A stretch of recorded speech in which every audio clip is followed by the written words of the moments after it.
बंधुओं का आज के इस प्रेस वार्ता में हार्दिक अभिनंदन है, स्वागत है। आज के इस विशेष प्रेस वार्ता को संबोधित करने के लिए हमारे मध्य भारतीय जनता पार्टी के यशस्वी प्रदेश अध्यक्ष एवं बिहार सरकार के उप मुख्यमंत्री आदरणीय सम्राट चौधरी जी उपस्थित हैं। साथ ही भारत सरकार के पूर्व केंद्रीय मंत्री पटना साहिब के उम्मीदवार आदरणीय रविशंकर प्रसाद जी एवं पाटलिपुत्र के उम्मीदवार आदरणीय रामकृपाल यादव जी, बिहार सरकार के माननीय मंत्री आदरणीय नितिन नवीन जी उपस्थित हैं। मैं विनम्र निवेदन करता हूं आदरणीय प्रदेश अध्यक्ष जी से कि वे आज के इस प्रेस वार्ता को संबोधित करें। जी नमस्कार। आज इस प्रेस कॉन्फ्रेंस में उपस्थित भारत सरकार के पूर्व मंत्री और पटना साहिब के लोकप्रिय उम्मीदवार रविशंकर प्रसाद जी,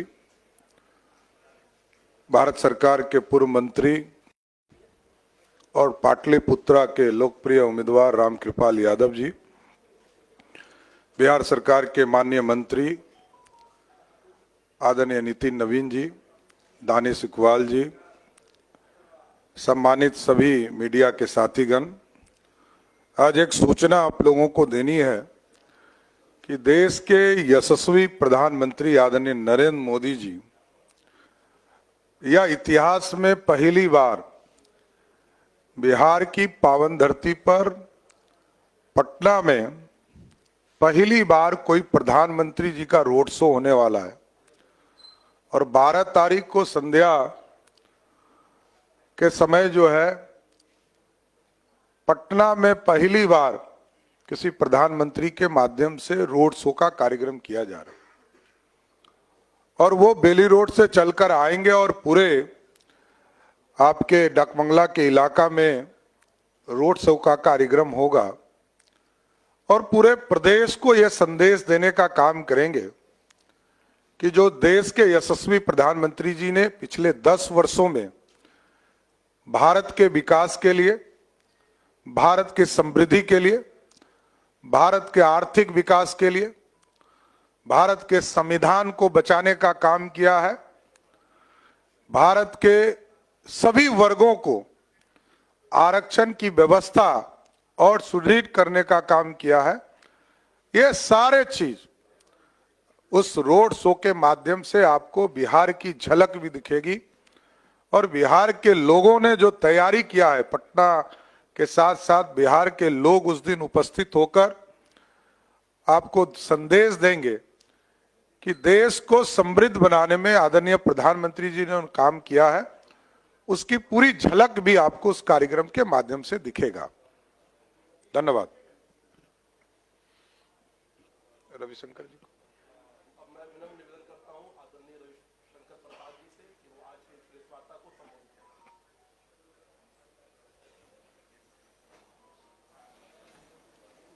क्या है?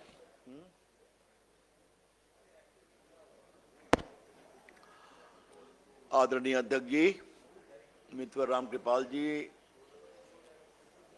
नितिन नवीन जी, सभी मीडिया के अपने मित्रों, जैसा सम्माननीय अध्यक्ष जी ने आपको बताया, ये हम लोग सबों के लिए बहुत गौरव का क्षण है और पटना साहिब के उम्मीदवार के रूप में मैं और पाटलिपुत्रा के उम्मीदवार के रूप में मित्रवर रामकृपाल जी, हम दोनों बहुत खुश हैं कि हमारे क्षेत्र में माननीय प्रधानमंत्री जी आ रहे हैं और रोड शो कर रहे हैं और साथ ही बिहार से भी कार्यकर्ता आएंगे उनका स्वागत करने, उनको प्रणाम करने। मैं आपसे इतना ही कहूँगा कि मैं इतिहास खंगाल रहा था तो जब से देश आज़ाद हुआ है तब से आज तक पटना में किसी प्रधानमंत्री ने रोड शो नहीं किया है। गांधी मैदान में आए हैं, भाषण दिए हैं, लेकिन जनता के साथ रूबरू होना, उनके बीच से गुजरना, एक लंबी सड़क यात्रा के माध्यम से, तो मोदी जी ने, अगर आप दुनिया के कैंपेनिंग के मानक को देखेंगे तो रोड शो के माध्यम से एक नया मानक स्थापित किया है। तो हम सभी बहुत प्रसन्न होंगे। आप सबों का भी स्वागत है। आइए, आप लोग भी इस रोड शो में शामिल होइए। बहुत बहुत धन्यवाद। अब मैं आग्रह करता हूं आदरणीय रामकृपाल यादव जी से कि वो आज के इस प्रेस वार्ता को संबोधित करें।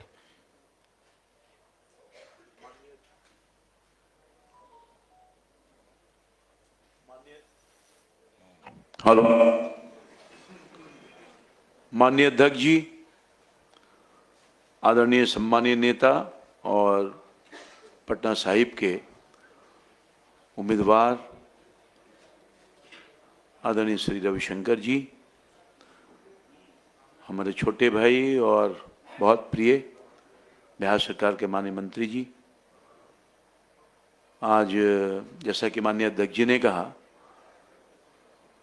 बहुत ही आश्चर्य सुखद है अनुभव हम लोग प्राप्त कर रहे हैं कि मेरे घर में देश के यशस्वी प्रधानमंत्री जी आ रहे हैं। और सचमुच में मेरे राजनीतिक जीवन का लंबा कैरियर है, मैंने कभी नहीं देखा कि कोई प्रधानमंत्री रोड शो कर रहे हो। इसलिए बहुत उत्साह है, न सिर्फ पटना में बल्कि पाटलिपुत्रा के गांव गलियों तक की आवाज और मोदी जी को स्वागत करने के लिए आ रहे हैं। पूरे बिहार में एक उत्साह का माहौल है। पटना साहिब में तो आ ही रहे हैं, पटना साहिब में मेरा घर है, मेरे घर में आ रहे हैं, हम उनका स्वागत करने के लिए तैयार बैठे हैं। और आप मेरे वोटर भी हैं। हाँ बिल्कुल, हम वोटर भी, इधर हमारे विधायक ये हैं, हमारे सांसद ये हैं और हमारे छोटे भाई ये हैं। कितना सुखद संयोग है, एक छोटा भाई ये है। तो इसलिए बहुत उत्साह का और सचमुच में नजारा दिखेगा। कितने तारीख को? 13 तारीख को, सॉरी माफ कीजिएगा, 12 तारीख को। तो 12 तारीख को हम अपील करना चाहेंगे पाटलिपुत्रा की जनता को, कार्यकर्ता को, आइए और मोदी जी का स्वागत करिए। धन्यवाद। आदरणीय नितिन नवीन जी से आग्रह है कि वो सिर्फ एक आग्रह मैं पटना वासियों से जरूर करूंगा कि बिहार से लोग आएंगे, बाकी आएंगे, बहुत उत्साह रहता है। जैसे ही मालूम हुआ है हम लोग को फोन कर रहे हैं, तो पटना के हमारे निवासी उनके घर के सामने से गुजरेंगे, बड़ी संख्या में उनका स्वागत करें, फूल से अपने घरों को सजाएं। उनके लिए आज बहुत ऐतिहासिक अवसर है अपने प्रधानमंत्री का स्वागत करने का। देश भर में जैसे लोग दीपक से, फूलों से, लड़ियों से उनका स्वागत करते हैं अपने घर के सामने, तो मैं आग्रह करूंगा सारे पटना वासियों से कि सड़कों पे आएं, पाटलिपुत्रा के हमारे वासियों से, और प्रधानमंत्री का उत्साह के साथ स्वागत करें। मुझे मालूम है कि पटना की जनता बहुत स्नेह करती है प्रधानमंत्री से।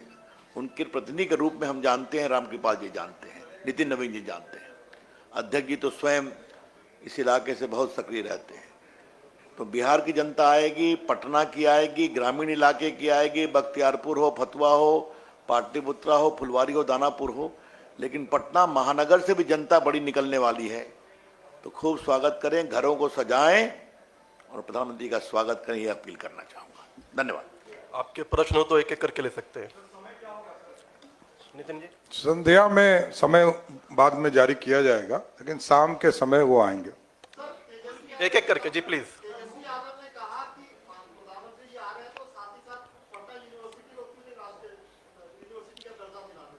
नहीं, वो स्वाभाविक एक प्रक्रिया का काम है, वो होगा, उसमें कहीं दो मत नहीं है। जहां तक बिहार की स्थिति है, बड़ा स्पष्ट तौर पर है। भारत सरकार ने दो केंद्रीय यूनिवर्सिटी बनाए हैं और साथ साथ जो कृषि यूनिवर्सिटी है उसको भी राष्ट्रीय स्तर का दर्जा देने का, केंद्रीय स्तर का दर्जा देने का काम किया। तीन यूनिवर्सिटी हमने बनाया और चौथा भी विक्रमशिला सेतु, विक्रमशिला यूनिवर्सिटी, उसको भी बनाने का काम बिहार सरकार और भारत सरकार करेगी। एक मिनट, तेजस्वी जी का यह पेट थीम है, तो आज जरा विषय क्लियर कर दिया जाए। एनआईटी बना कब? जब अटल जी भारत के प्रधानमंत्री थे, इंजीनियरिंग कॉलेज में, और उनके सम्मानीय पिताजी लालू जी थे मनमोहन जी की सरकार में। कभी विषय उठाए थे क्या? तो बनाएंगे हम ही लोग, जैसा माननीय प्रदेश अध्यक्ष जी ने, उप मुख्यमंत्री जी ने कहा। तो इस तरह से हमेशा जो एक पेट थीम रखते हैं। पटना बिहार में IIM आ गया कि नहीं? बोधगया में 2 सेंट्रल यूनिवर्सिटी आई कि नहीं? एनआईटी आया कि नहीं? एम्स आया कि नहीं? इतना करके दिखाया, आगे और भी करेंगे। धन्यवाद। तेजस्वी यादव ने कहा है कि जब दोनों सीटें पटना साहिब और पाटलिपुत्रा इतनी सुरक्षित हैं, तो प्रधानमंत्री जी काहे को यहाँ आ रहे हैं? क्या हमारे प्रधानमंत्री उनसे वीसा लेके आएंगे? क्या मतलब है? चलिए, ये सारे बता दिया डिटेल जाएगा। आपको उपलब्ध कराए जाएंगे। Yes please. कल एक बयान आया था, मैं ही बोल देता हूं, आप लोग नहीं बोल रहे हैं। लालू जी ने कहा ये कि मंडल आरक्षण जो है मैंने लाया था। हमको लगता है उनको ध्यान नहीं है, बुजुर्ग भी हो गए हैं, बीमार भी हैं। वो बिहार के मुख्यमंत्री थे लालू जी, आपको याद होना चाहिए।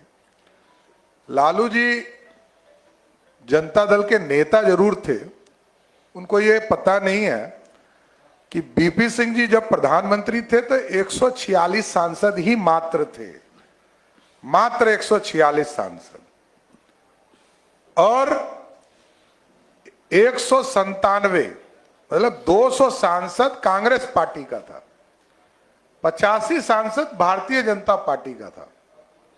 और अटल जी और आडवाणी जी ने इस देश में मंडल कमीशन को समर्थन करके पिछड़ों को न्याय देने का काम किया। और देश के यशस्वी प्रधानमंत्री जी एकदम सही प्रश्न उठा रहे कि लालू जी सिर्फ एक जाति धर्म के लोगों को आरक्षण के पक्ष में रहते हैं। पहले भी जब वो सरकार में थे तो इस कारनामा को कर चुके हैं, कई आपको नोटिफिकेशन मिलेंगे। लेकिन हमारा स्पष्ट मानना है कि हम मंडल का भी समर्थक है, और यदि 90 में भारतीय जनता पार्टी ने समर्थन नहीं दिया होता तो ना कमंडल मंडल खड़ा हुआ होता, ना कमंडल खड़ा किया हुआ था, और ना लालू जी ही उत्पत्ति उनकी भी नहीं हुई होती। लालू जी मुख्यमंत्री ही नहीं बने होते। लालू जी को मुख्यमंत्री भी भाजपा के सहयोग से ही बने। यस, इसलिए वो गलतफहमी में मत रहे, और वो बार बार झूठ बोल रहे हैं। पता नहीं, बीमारी के समय लोग आराम करते हैं, वो लगातार झूठ बोलने का काम, फेसबुक पे लिखने का काम, ट्विटर पे लिखने का काम, संविधान खतरे में है। 10 साल हो गए लालू जी, 10 साल में 370 को उखाड़ के फेंका ना मोदी जी ने। गलत जो कानून बने होंगे उसके खिलाफ तो कार्रवाई होगी, लेकिन स्पष्ट तौर पर मानना है पिछड़ों का आरक्षण, दलितों का आरक्षण, अति पिछड़ों का आरक्षण और स्वर्ण के गरीबों के आरक्षण को पूर्ण रूप से भारत की सरकार, नरेंद्र मोदी की सरकार सुरक्षित रखने का काम करेगी। ईडी ने कहा है कि 4 जून को बीजेपी 200 के अंदर रिस्ट्रिक्ट हो जाएगी और 4 जून को इंडिया लाइन की सरकार। अरे पहले खाता तो खोल ले राजद पहले खाता तो खोले। राजद यदि खाता खोलेगा तब तो ये सपना देखना चाहिए, इसमें कहां तो मत है। पहले स्वस्थ हो ले, पिताजी स्वस्थ हो ले, अब बेटा जी स्वस्थ हो ले, तभी तो लड़ाई होगी। कहां स्वस्थ ही नहीं है बेचारे लोग, कहां क्या करना है। धन्यवाद। 32 वर्ष के युवा 72 साल के जो प्रधानमंत्री है उन पे भारी पड़ रहे हैं, तभी बड़े मंचों से सीधा रोड पर आ। देखिए, जहां तक आपने कहा ना 32 वर्ष, तो ये लालू जी की डायनेस्टी है। ये लालू जी 34 साल से बिहार के सबसे बड़े नेता हैं। लालू जी को हटा दीजिए तो 32 वर्ष का नौजवान तो पानी ढोता था क्रिकेट के खेल के मैदान में, इसलिए वो कोई वजूद नहीं रखता है बिहार की राजनीति।